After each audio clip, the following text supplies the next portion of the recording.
Welcome to thoughts cook house. இன்றைக்கி நம்ம விலாம்பழம் use பண்ணி சட்னி எப்படி செய்கிறதுன்னு பார்க்க போகிறோம். இதுக்கு நான் இங்கே 2 விலாம்பழம் எடுத்து வச்சுருக்கேங்க. இது அவுட்டர் லேயர் பார்த்திங்கன்னா நல்லா ஓடு மாதிரி கெட்டியாக இருக்கும். இதை நம்ம நல்லா ஹார்டான ஏதாவது ஆப்ஜெக்ட் வச்சு அதை உடைக்கணும். உடைச்சி நம்ம உள்ளே இருக்கிற பழத்தை வெளியில் நம்ம எடுக்கணும். இந்த மாதிரி நம்ம உடைச்சோன்னா தான் நம்மளால் அதை பிரேக் பண்ணி உள்ளேருந்து எடுக்க முடியும். பாருங்கள், கிராக் விழுந்துச்சு. இப்போ நம்ம ஓப்பன் பண்ணோன்னா உள்ளே பல்ப் இருக்கும். இது பாருங்கள், பல்ப் எப்படி இருக்குன்னு சொல்லிட்டு ஒரு லைட் கலரில் இருக்குது. இது ஃபுல்லாக இன்னும் பழுக்கலை. ஆனால் இது பழம் தான், ஃபுல்லாக பழுக்கலை. இன்னொரு பழத்தையும் நான் இங்கே உடைச்சி காமிக்க போகிறேன். இது பார்த்தீங்களா எப்படி இருக்குன்னு சொல்லிட்டு நல்லா அதை விட கொஞ்சம் டார்க் கலரில் இருக்குது. டிஃப்ரென்ஸ் பார்த்தீங்களா 2 எப்படி இருக்குன்னு சொல்லிட்டு. இந்த டார்க் கலரில் இருக்கிறது இன்னுமுமே பழுக்கும், இன்னும் டார்க் கலரில் வரும். இது ஓடில் ஒட்டாமல் உள்ளே தனியாக அந்த ஃப்ரூட் மட்டும் உள்ளே நல்லா ஆடும், அந்த சத்தம் கேட்கும்.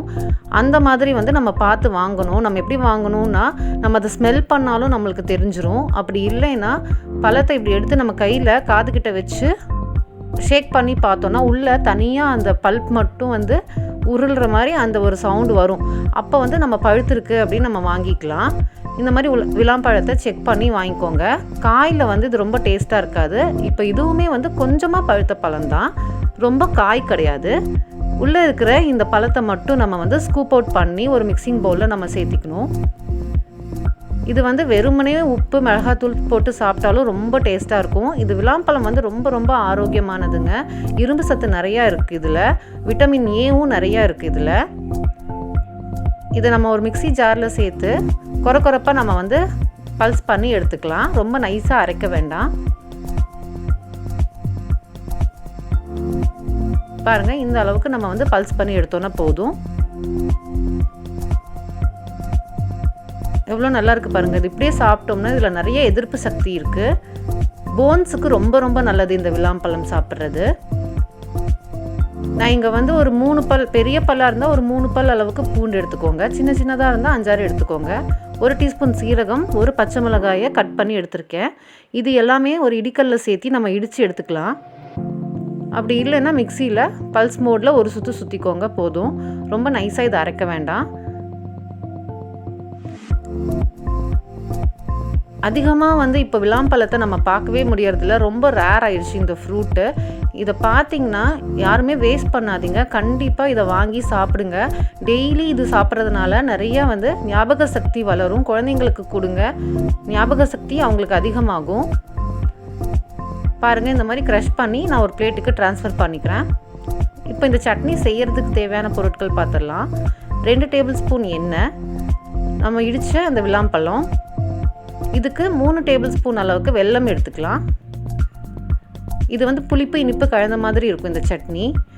அதே மாதிரி நம்ம இடித்த பூண்டு, சீரகம், பச்சை மிளகாய் இந்த பேஸ்ட்டு, நறுக்கின கொத்தமல்லி இலைகள் கொஞ்சம், 1 சிட்டிகை பெருங்காயத்தூள், 1 டீஸ்பூன் உப்பு, 1/2 டீஸ்பூன் அளவுக்கு மிளகாய்த்தூள். இதெல்லாம் வச்சு நம்ம இந்த சட்னி சீக்கிரமாக செஞ்சிடலாம். கடாயை ஹீட் பண்ணி அதில் எண்ணெய் சேர்த்தி, எண்ணெய் சூடானதும் நம்ம இடித்து வச்சோம் இல்லைங்களா, இதை சேர்த்திக்கணும். பூண்டு, சீரகம், பச்சை மிளகாய் இதை லைட்டாக சாட்டே பண்ணிக்கலாம். இது ரொம்ப டைமெல்லாம் எடுக்காதுங்க, டக்குன்னு நம்ம இந்த சட்னி செஞ்சிடலாம். இந்த சட்னியை நம்ம ஊறுகாய் மாதிரியும் யூஸ் பண்ணிக்கலாம், சாதம் கூட. அப்படி இல்லைன்னா சப்பாத்தியில் கூட நம்ம அப்படியே ஸ்ப்ரெட் பண்ணி ரோல் பண்ணி குழந்தைங்களுக்கு கொடுக்கலாம். சூப்பராக இருக்கும், விரும்பி சாப்பிடுவாங்க. இதில் விலாம்பழத்தோட பல்ப்பை நம்ம ஆட் பண்ணிக்கலாம். கொஞ்சம் வதக்கி விட்டுடலாம் இதை. இது கூட இப்போ வெல்லத்தை சேர்த்தி வெல்லம் கரைய விட்டுடலாம். வெல்லம் கரைஞ்சதும் நல்லா அது ஒரு லேகியம் மாதிரி வந்துடும். நல்லாயிருக்கும், இந்த டேஸ்ட் ரொம்ப நல்லாயிருக்கும். இது கூட பெருங்காயம், உப்பு, மிளகாய்த்தூள் இது எல்லாத்தையுமே சேர்த்தி நம்ம கலந்து விட்டுடலாம். ஹார்ட்லி ஒரு 1 to 1.5 மினிட்ல இதை நம்ம ரெடி பண்ணிடலாம். ரொம்ப டைம் எடுக்கவே எடுக்காது.